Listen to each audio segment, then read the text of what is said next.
everyone. I'm Robert Cardillo from the Hurt Handbook, and today we have a special guest that I'm really excited about. He's already the Combat FC welterweight champion, and on September 13th at Combat FC 8, he'll be going for a second title at middleweight.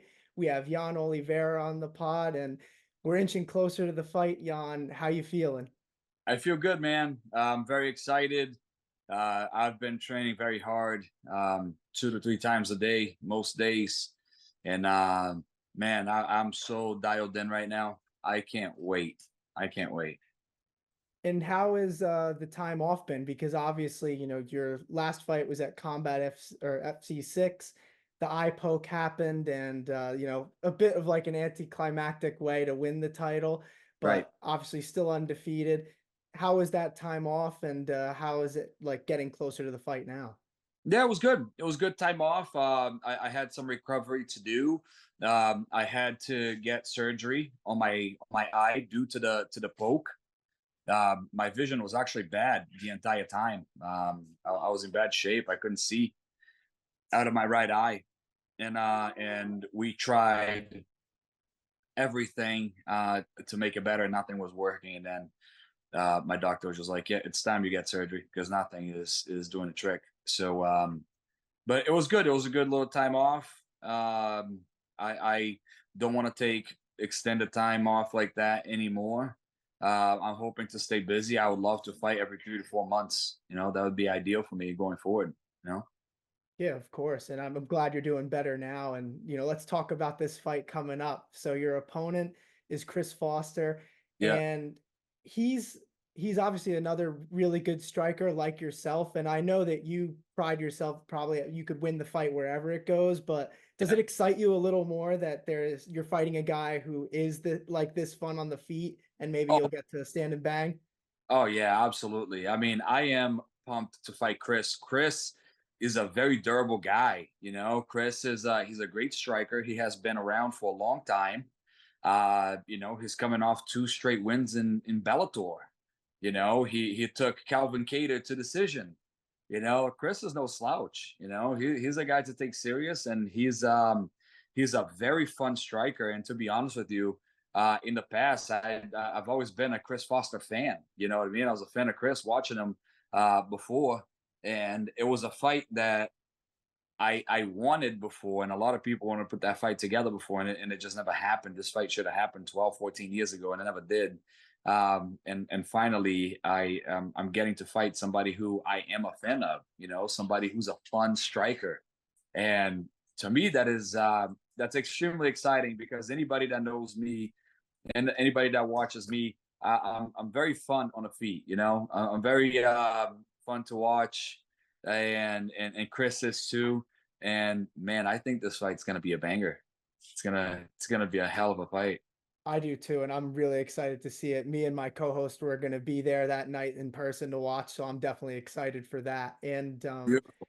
this matchup is just so intriguing, not only because of the stylistic part of it, but it's Chris Foster. He hasn't fought in a little while, and it's interesting that he's fighting you in his return fight because you kind of have a similar experience in that sense. Because, for those who don't know, you were undefeated, and then in 2014, you took basically almost a decade away from the sport before you came back in 2023. And now Chris Foster, I think his last fight was 2017, if I'm not mistaken. So, Something like like, from your perspective, because I feel like not a lot of people could really speak on this. How do you think that time off, that extended time off, will affect him that night? I don't think it'll affect him one bit because I look at the time off that I took, and look what I've done since I came back. I've just it's I don't think it'll affect him when you're an athlete and you have fought in the levels that he has fought in. And I don't know if you're seeing Chris. Chris is a big, strong boy right now. He's big and muscular. He's strong. And it doesn't look like he took any time off. It looks like he's been working out and pumping some iron because he's a big, strong boy right now. Um, I don't think it'll affect him, honestly. He has fought at high levels, and once you're a fighter, and and you have the skills, you don't necessarily lose it. You know what I mean? So um, I think we're gonna see just as good of a Chris as we've seen in 8 years ago, 6 years ago. So I definitely think the fans are hoping for that because this one has all the makings for a really fun fight. And to kind of like just get into your story and your career a little more, obviously, like I said, you took like a 9 year hiatus from the sport. And I feel like if people don't know you, that's kind of like crazy to think about. And especially now because you're still undefeated after all that time. And like you just kind of said, it didn't really seem to have that much an effect on the results. But yeah, what kind of led to your decision to take that time off in 2014, and how come it lasted as long as it did? yeah. So what triggered the time off was the fact that I was having a daughter, and I fought that last fight against Franklin Isabel, and I was having a daughter, and it was one of those things where I wanted to be a dad. I wanted to be more present because at that point, my life wasn't the way it is today. I wasn't a business owner. I couldn't dictate my work schedule. So it was one of those things that I left for work every day at 6:30 in the morning, and I didn't come back home till 6:30 in the afternoon. And then I'd go to practice. Then after practice, I wouldn't return back home till 10 o'clock at night. And it was one of those things that I really, I didn't get to see my daughter, or watch her grow, and I didn't want to miss her first steps and all that good stuff, all the fun things, So I made the decision. I said, you know what, I'm gonna take a year or two off, to be a dad, to spend some time at home, and get to watch my daughter grow. And after that, I'll come back. A year or two is not gonna hurt me. That's what I was going in thinking. That was my idea, and I just got so comfortable during that time off. It became routine, and then the 2 years went by, and then I started my business, and then I was working like crazy because I was working for this other company while running my business, while growing my business. So then I just never came back. And then once it got to a point where I was able to leave that job, when my business was going, and eventually I was still going to the gym every now and again, helping guys get ready for their fights. And my coaches and teammates were just like, dude, like, you haven't been training at all. You're coming into the gym and you're beating everybody up like as if you never left. Like, you're still better than these guys who are training every day. Why don't you just come back? You're still undefeated. Come back. Who knows what can happen? So yeah, so I decided to come back. So I was like, I see some guys who are making into the UFC who absolutely have no business being in the UFC, who I could easily beat up. You know, I'm like, so if they can do it, yeah, you know what? Maybe I can do it too. Let me come back and see what happens. So, and here we are, 4 fights in, and I'm literally knocking on the UFC door at this point. So yeah, Yeah, definitely. And so, like you said, knocking on the UFC's door, do you think that with an impressive win in this fight, you get two belts for Combat FC? Do you see the UFC as being your next fight? I do. I do. I completely see it, because let me be quite honest and frank with you. I have zero interest on fighting anybody else around here.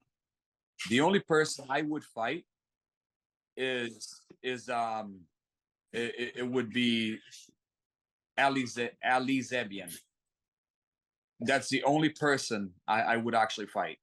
Um, but Ali already showed that he has zero desire to fight me, to rematch, right? For what happened. And he's the only person I would want to fight outside of the UFC. Clearly, that fight's not going to happen. You know, I don't know what I am or am not allowed to say, but Ali is a pussy. Um, and he doesn't want that fight. He doesn't want the smoke, because honestly, if he did, I would finish him in the first round. Within 2 minutes of the first round, I'm knocking his little head out. Um, but that fight's not going to happen. I've moved past it. I'm moved on. There's nobody else I want to fight. Um, so the only place I want to go is the UFC. I feel like with an impressive win over Chris Foster, I feel like that should put me in a position where the UFC would bring me in, give me a shot. I could definitely see it, and it's funny that you mentioned Ali too, because you could definitely tell after that fight there was some unfinished business. But obviously, if the UFC comes calling, you have to take that opportunity. Hundred. And just for yourself too, like you're very marketable, like you're good on the mic, you're fun to watch in the cage, and I think that that's something that the UFC would obviously value. And you've even been making some waves online lately with this whole Gerald Meerschaert business. I don't know if you want to get into that a little bit, but I saw what you were saying about him, and at least from my point of view, you seemed like you were being pretty respectful about it, but I also get it from his perspective when someone who's not in the UFC says that they think they can beat you. Maybe they feel like that's not very respectful, but I wanted to give you a chance to speak on that and kind of go through what happened there. Yeah, yeah. I mean, here's the thing, right? One thing that anybody that knows me will say, I'm very respectful to everyone. Like I respect everybody. I'm not the type of person to disrespect people. It's just not who I am. I don't get on the mic and talk crap to people. I really don't. I'm talking crap to Ali Zebian because I truly feel that in my heart that he is everything I'm saying he is. Um, in Gerald, I see somebody like Gerald, right? And he's got the most finish in middleweight history, right? That's pretty impressive. I mean, when you look back to see the guys that fought at middleweight in the UFC, and you stop and you think to yourself, like, damn, Gerald Meerschaert, he's got the most finish in middleweight history. So to a lot of people, they can look at that and say, this is crazy. Why is this guy's not in the UFC and he's calling the guy out that has the most finishes? I'm not calling him out of disrespect, not at all. I'm calling him out because I'm a fan of his. I'm a fan of Gerald Meerschaert. All right. I think the guy's incredible. I got nothing bad to say about him. What can I say? Who am I to talk crap about the guy? It's like I got nothing bad to say about him. Um, I just think that when I watch him fight and I see his fight style, right? And I see the way I fight, the power that I possess, my skills, my striking ability, how fast I am. And one thing that everybody I've been training with, everybody I train with will say, dude, I've never seen a middleweight move the way you do. I'm fast, I'm very fast. Um, I move fast, I hit hard, I'm very tricky to read. I fight both orthodox and southpaw. I switch stances all fight long. I can fight both ways, no problem at all. Right. When I look at my skill set compared to his, I feel like I have what it takes to beat him. I really do. I truly, in my heart, believe that I can beat him. I believe that I can finish him. You know. Um, so, with that being said, I called him out because I'm a fan. I respect his game. I respect what he has done, and he is close to my age, right? Why not? You got somebody who's not a UFC, who's calling this guy out, who has the most finishes, who truly believes he can beat him. How can you not sell that fight? I feel like that's a very easy sell for the UFC. I really. I could definitely see it. And the thing with you too is like it's most guys that you see like getting to the UFC from the regional promotions are like young up and comers, and like obviously you were that at one point, but now you're a bit older. So like I feel like you're I wouldn't see Dana White's Contender Series or something like that as being like the avenue that they would take with you. I feel like you've earned the right to kind of get right in and fight somebody on that type of caliber, even if it's not Gerald Meerschaert, just somebody who's been there, done that, rather than like an up and coming prospect who's just trying to get in there. So, like, do you think that Gerald Meerschaert is a realistic fight for you, like in the near future, if you obviously get a win on September 13th? I do. I feel like that fight is very realistic. As you can see, Gerald and I went back and forth a little bit on Instagram, and he said he'd be interested in fighting me. You know, he said it. He was like, get in the UFC. You know, you have that option A, get in the UFC, you know, and we can fight you. Option B, you come to Kill Cliff, and I'll give you all the work you want. You know, he said, I'll take option A. I want to fight him in the biggest stage. I want to show people that I can come in there and fight somebody at Gerald Meerschaert's level and finish him because I truly believe I can finish him. I can knock him out. I can submit him. I have incredible cardio, you know. Um, I know I can. So I feel like that fight is very realistic, and we are going to push to make that fight happen. Obviously, with all due respect, I am not looking past Chris Foster at all. You know, I am not looking past Chris at all. I know this is going to be a tough fight. This is going to be a fight where I can picture both him and I coming out of there pretty messed up. You know, cuts and bleeding and all kinds of stuff. I can see that happening, but I am so looking forward to that. I want that so bad. I want a good tough fight. Um, I enjoy it. I love it. I love the controlled violence. You know, that's what I am. You know, people know me, and that's what I say. I am the king of controlled violence, and that's what you're gonna see. But um, you know, obviously, I believe in myself, and I believe that I am gonna beat Chris, and I believe that um, we're gonna be seeing me in a UFC very soon. And I really hope that my first fight in the UFC is against Gerald Meerschaert. So much that I am willing to make a deal with the UFC where let me fight Gerald. If I don't win, you don't need to pay me $1. I don't need UFC money. Listen, I don't care about the money. I don't fight for money. I don't need fight money. I fight because I love to fight, right? I make money with my business. I'm happy with what I make in my business. I don't need the money. So if the UFC wanted to see that happening, I'm willing to sign a contract with them saying, you don't got to pay me at all. If I lose the fight, you don't got to pay me. If I don't finish Gerald Meerschaert, even if I win in decisions, if I don't finish him, you don't need to pay me. I'm willing to sign on the dotted lines. That's how much I believe in myself, right? Yeah, I love that confidence, honestly. And as a fan of the sport, that's a fight that I would definitely love to see. You know, we're talking about stylistic matchups already with you versus Chris Foster, but like you, I'm also a fan of Gerald Meerschaert and his style, just because he's had so many fights, kind of like the one that he just had against Edmund Shabazian, where you think he's going to get finished and then he pulls it out of the hat on the ground. And How can you not respect that? How yeah, can you not like exactly. the guy? You And can't. he's funny outside of the cage too. Like he seems like he's a cool dude anyway. So like Right? It I would does. love to see it. Even if the fight for whatever reason does not end up happening, I would love to meet him one day just because I'm a fan. You know what I mean? I am. So again, it's nothing but respect. And I think his style with my style, my God, man, we're talking about fight of the night. Easily. Easily. Because, you know, like you said, he gets hurt, you think he's gonna get finished, and out of nowhere he comes back and he pulls it off, right? Well, he's gonna need a lot of heart to do something like that to me. I feel like Edmund Shabazian, I think he was getting tired. He looked tired. He got tired. I don't get tired. That doesn't happen with me. For example, I'm hitting pads right now with my coach in a gym. We're doing 7 5-minute rounds of pads with 45-second break in between. Oh, wow. Now I'm not tired. On every Monday night, we do 10 rounds of sparring. And by the end of the 10 rounds, I'm not tired. So that's not going to happen to me. I can tell you that. And a lot of people say, you know, but the UFC jitters, the big lights.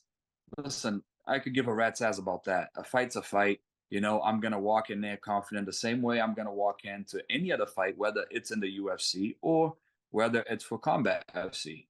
You know, a fight's a fight at the end of the day. It doesn't matter if there's, you know, 30,000 people in the stadium or if there's 10,000 people in the stadium.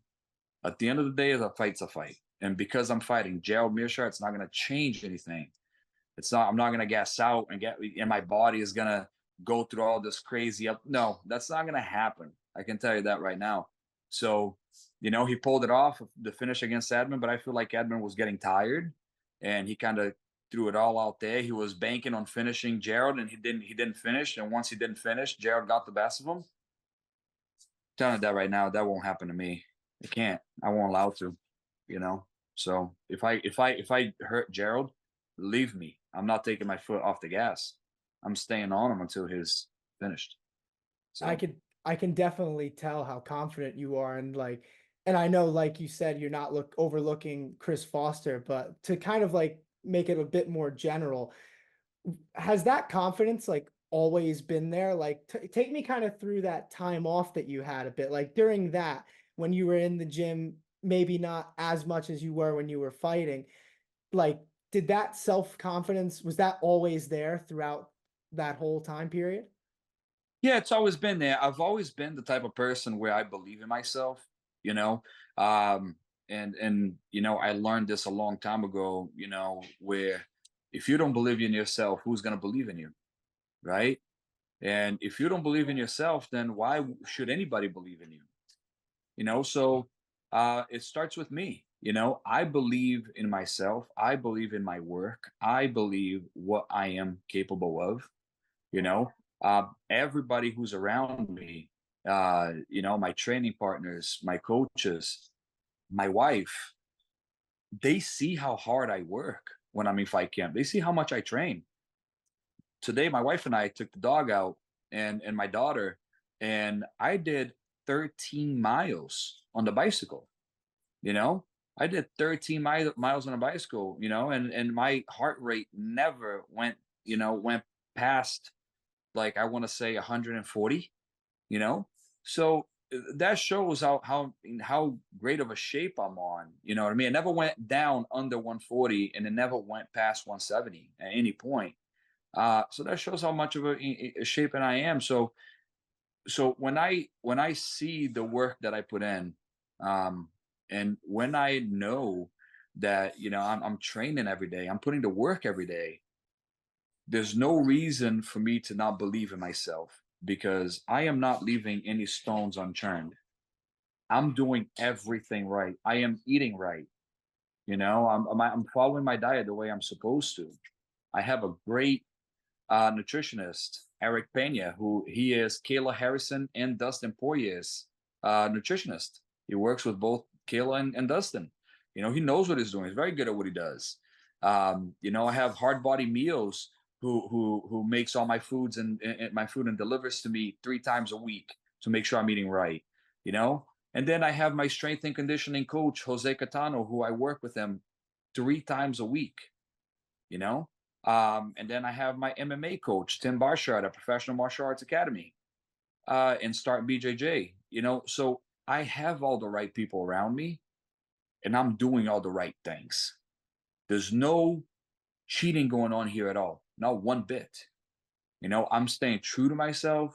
I'm doing the right things. So there's no reason for me to not believe in myself.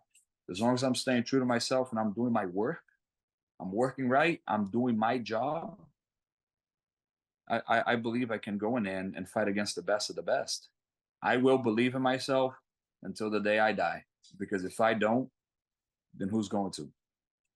I hear that. And I definitely can tell that you really are putting that work in too, because I mean, for anybody to have as long of a hiatus as you did to come back like you haven't missed a beat, that's just impressive enough. And like coming back to Combat FC, what was it that led you there specifically? And it seems like you're such a fan favorite over there too, and like you have a good relationship with their promotion.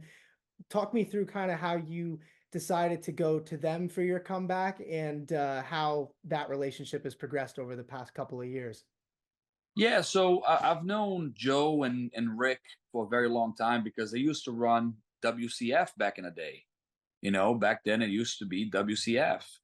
And I had a lot of my teammates who fought for WCF at the time. And I never actually ended up fighting for them. I never got to fight for them. And I saw they had posted that they were coming back as Combat FC, and they were putting on a show, and I saw that, and it's only 25 minutes away from my house. It's close. So I was like, man, like, right, that's very convenient. You know what I mean? That's very convenient. It's close. I know Joe. I know Rick, because I used to go to their show back in the day when my teammates would fight on the WCF. And I thought to myself, I'm like, man, why don't I come back for WCF? Sorry, for Combat FC. Why don't I make my comeback fight with them? And I reached out to them one day, and Joe was like, "Dude, I've always wanted to have you. You were one of those guys I always wanted fighting in my show because you're so fun to watch." And he was like, "Dude, you tell me when you want to fight, and I'll find a fight for you." He's like, "Let's make it happen." So we all got in touch, me, Joe, and Rick, and yeah, and that's pretty much how it came to life. You know. That's awesome. And it really seems like they promote you very well too. Like I said, the first card that I really covered for Combat FC was when you fought Ali Zebian, and that whole build up was fun. And then, obviously the fight went the way that it went, but still, like, just watching your fights before that and seeing like how it's like you could just tell the crowd just gets behind you there, and I think that's a really cool thing. And that's kind of why I said before why I think that the UFC would be lucky to have you too, because you're a very marketable guy. You have a fun style to watch, and I'm obviously super excited to see you at Combat FC 8. Thank you. Before I ask you a couple of questions to close it off, do you have any prediction for the fight with Chris Foster? Ah, man, I my prediction is that I'm gonna win. Um, I'd hope so. I, I believe in myself. I believe that I can get through Chris. Um, I have no idea how the fight's gonna end, but I'm a finisher. I don't let the fight goes to the. I don't let the fight go to the judges card. I don't believe in it. I am a kill or be killed type of fighter. So I'm gonna be looking for the finish. I look to finish. Not sure how, but believe me, I will be looking for the finish the entire time. And like I said, I am a very fast starter. I put on a hell of a pace, and like I said, I don't get tired. So it's gonna be fast pace from beginning of the fight, and I just don't think anybody can put up with the pace that I can put out. So with that being said, if you're a betting man, I would bet on a finish. So I'm excited for it. I'm definitely excited for it. Like I said, September 13th on UFC Fight Pass.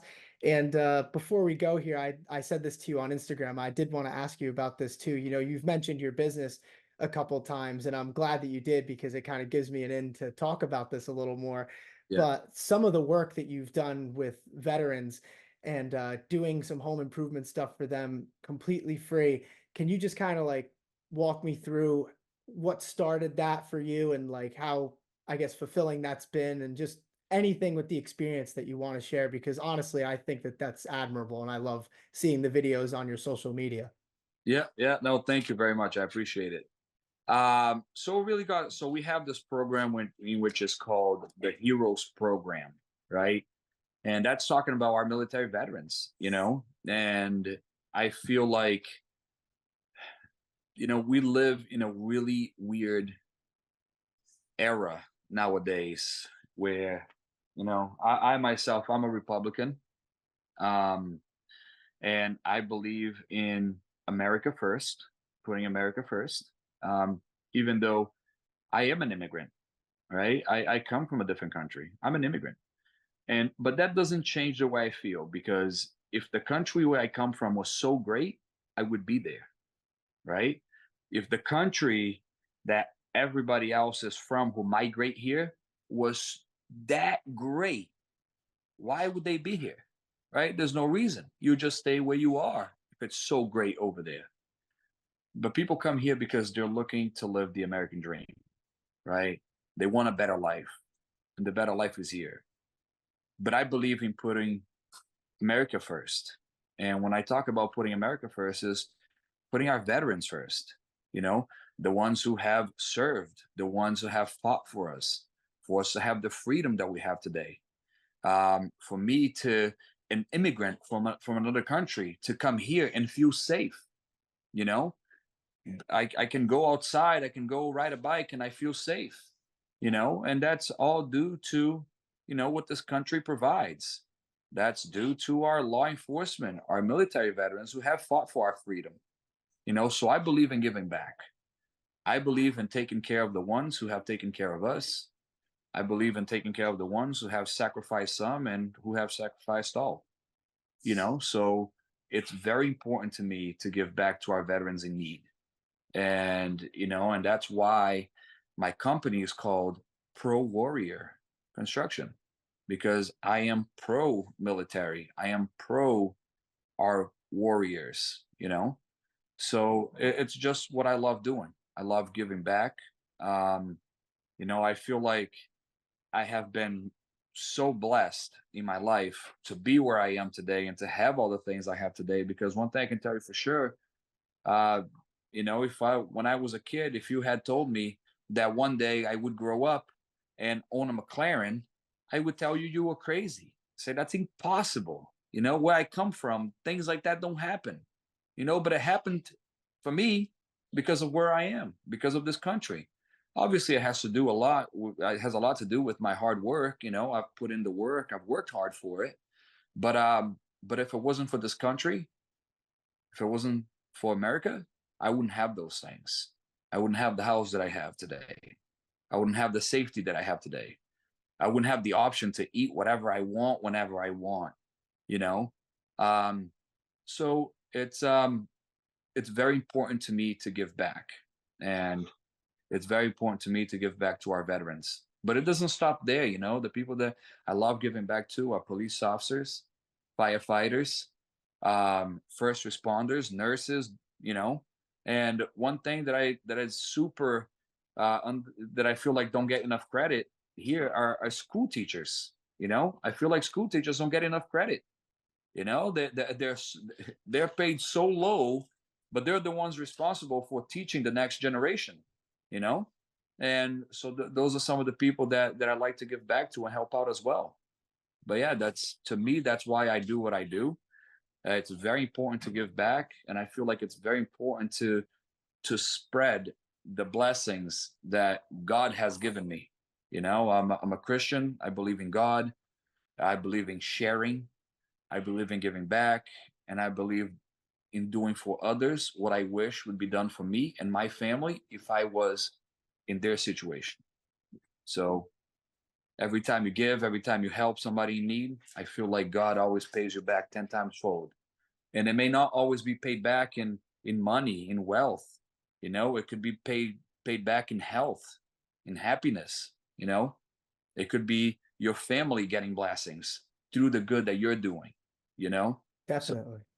so that's what it is for me. That's why I do what I do, and that's why I will never stop doing it.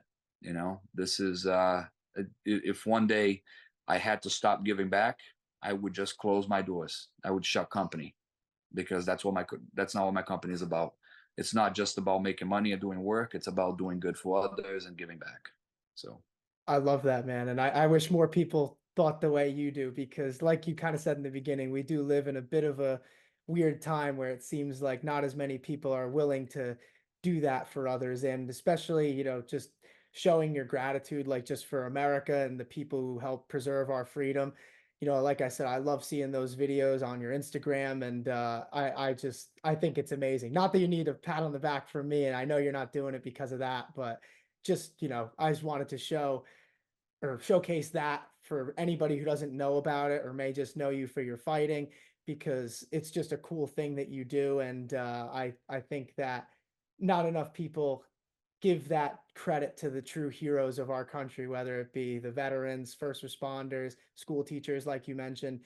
And yeah, I just, like I said, I wanted to give like a platform for that, because I think that that work you're doing in some, obviously this is an MMA channel and we're talking about fights, but that transcends sports, and that really is a big thing of you to do. So hats off from me. thank you. Thank you. I appreciate you. Thank you Of very much. course. And just a couple more things before we go here. And these are questions that I like to ask any fighter that I have on the pod, because you never really know what someone's going to say or what their story is. But the first thing I wanted to ask is, what got you into mixed martial arts in the first place? And I always find that there's interesting answers for that. Like I had Rob Font on here maybe about like a year and a half ago, and he said that he got into MMA because he was delivering pizzas, and he happened to just stop by a house that was playing a George St. Pierre fight, and that got him hooked. So ever since I got that answer. I always love asking fighters that because you just truly never know. So what's your story with getting into MMA? Bullying. It was bullying. That's what got me in. I was bullied a little bit when I moved here from Brazil. I had some kids in school. They used to bully me a little, and it was, yeah, honestly, a funny story. There was this one kid in school that every time I have no idea why this kid didn't like me. No idea. Never even said anything to him ever. But for whatever reason, every time he'd walk by me, he'd bump his shoulder into me, just kind of like shoulder check me, you know? And for a little while, I just kind of let it go, because he was like the kid that people were like kind of scared of and, intimidated by him. And I think that's, it's like the, because I think he was just loud, because he was so loud, people thought he was intimidating, and because knew that other people were intimidated by him, I got intimidated by him too, because other people were. And kind of like the old story, when an elephant's little, that they tie an elephant to a little stick on the ground, and as the elephant gets older, the elephant's still tied by that same little rope with the same little stick, but the elephant never yanks it out because it thinks that, you know, because they used to hold the elephant back as it was little, it can still hold them now that it's grown. So it's the same thing, same, you think somebody's so big and tough, and you watch everybody else be intimidated by that person, you automatically become intimidated too.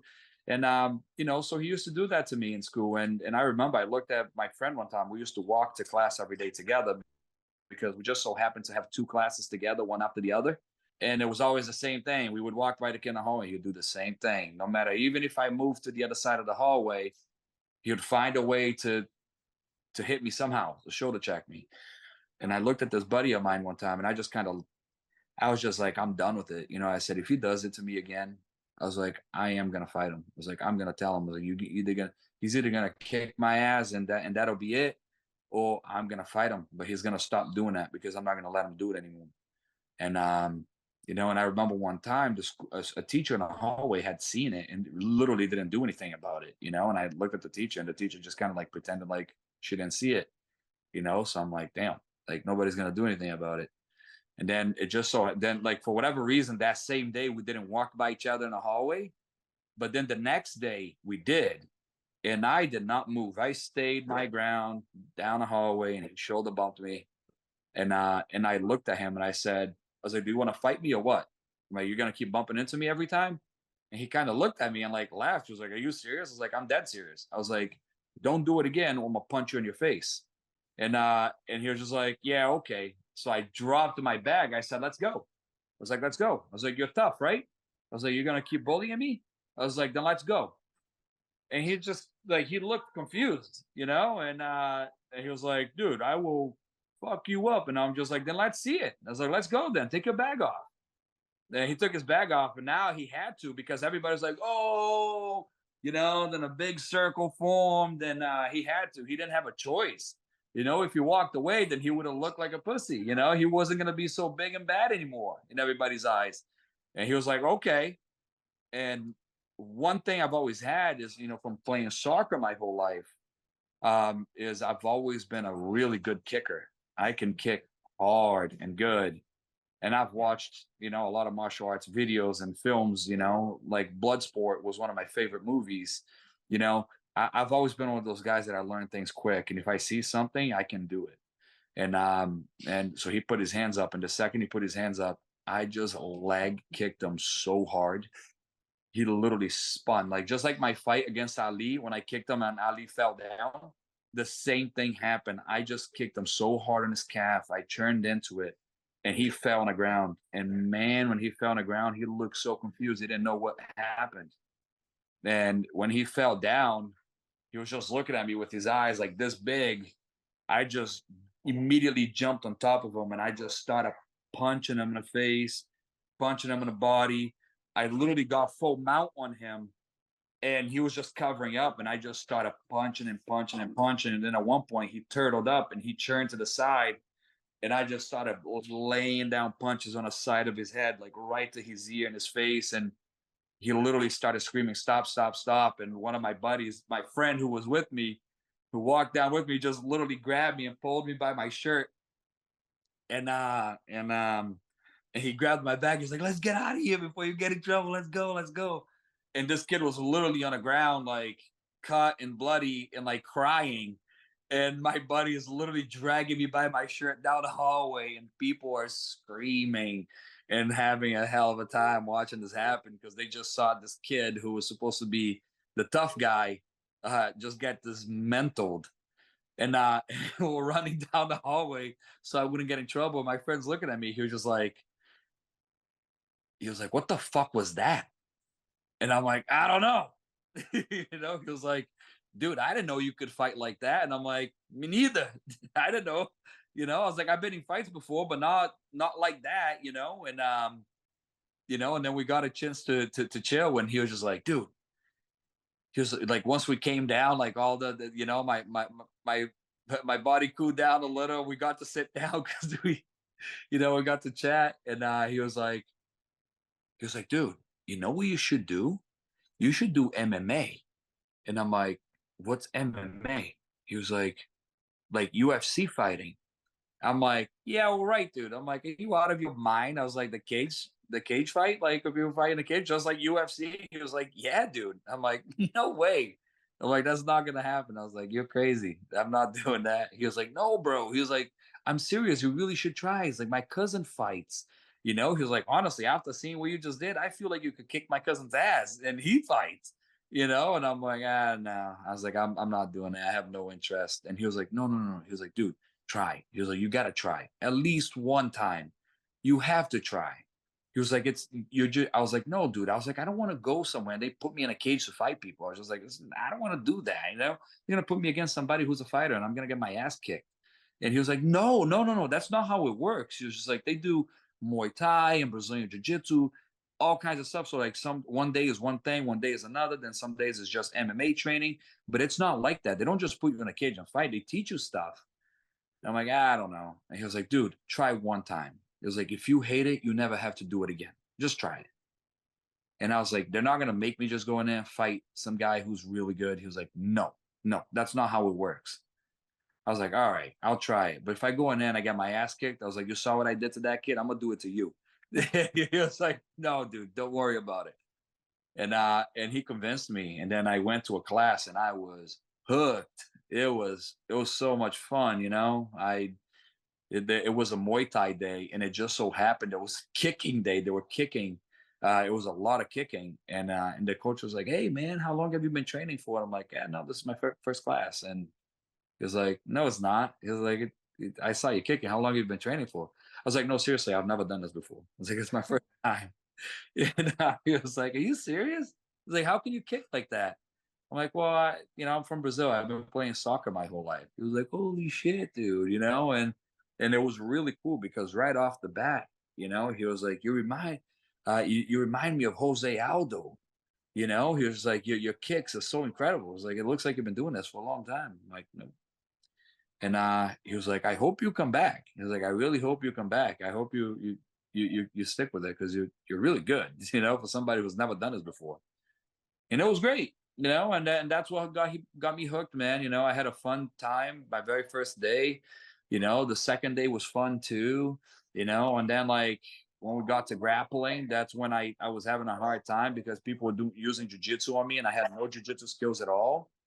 But but I got to learn, and I enjoyed it, and I had a great time. So, and then next thing you know, I became the big dog in school. That is an incredible story, and like I said, that's why I love asking that question, because sometimes it's like, just, well, I watched it and I got into it through that, but other times I get a story like that and I'm like, this is amazing. And I do have something to add. I hope your friend became an MMA referee, because he seemed like he stopped the fight at the perfect time. He might have had a future in that. I don't think he stopped the fight because he thought the kid had enough. He stopped the fight because he didn't want me to get in trouble. It all happened so quick. Honestly, the fight must have lasted for like 15 seconds. It was that quick, you know what I mean? But I did so much damage so quickly, and it was enough. And everybody. It was a big circle, and everybody in the hallway was like blocking. Nobody could get through. So So he pulled me off right at the right time because by the time the teachers got there, you know what I mean, that I was gone. I was like way down the hallway, and I never got in trouble for that. Never. That's It- crazy. the crazy part is that like I once the teachers got there and asked like what just happened, who did this to you, he didn't say it because he probably thought to himself like, damn, if I snitch on him, he's Yeah, gonna that would be a bad look. yeah. So yeah, you know so that's yeah, I don't know, nothing came from it. What a story that is. Oh my So God. I love that. yeah, so it was good. That's Yeah, why. that's so funny. I just saw you throw something there. What kind of dog do you have? Because you said you have a dog. Yeah, we have four dogs, Oh, and I four. put my sandal in the other room so my wife would come and get the dog to shush.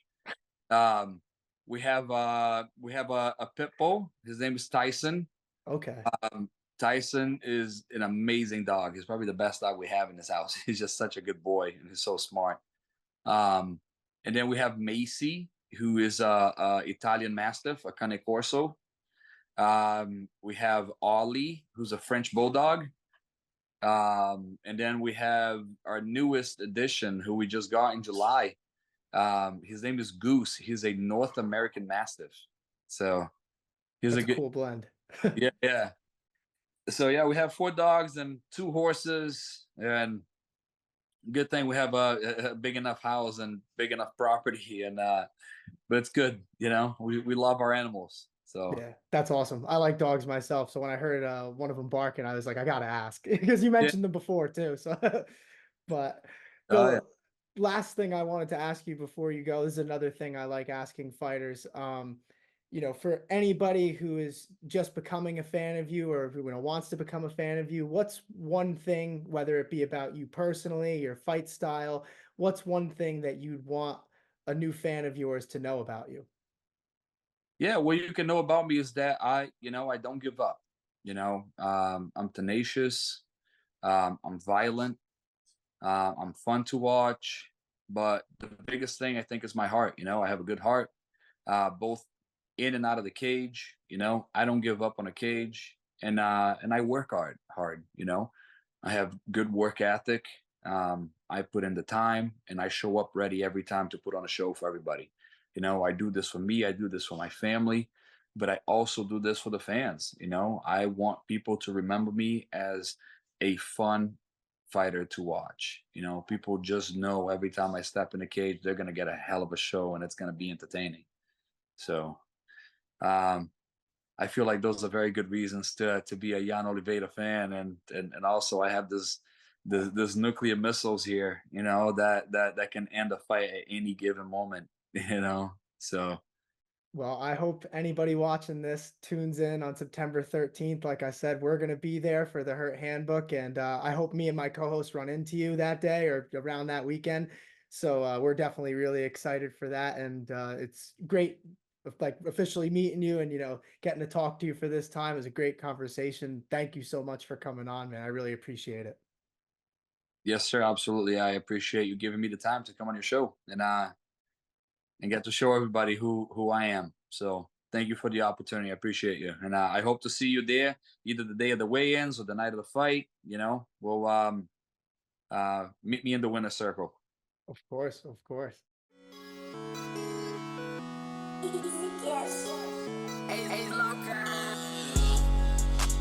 Feel just like a superstar. Doing all these drugs, I don't think I'm gonna see tomorrow. Living fast, brand new dash up in a foreign car. It's the type of shit that you be doing when you going hard.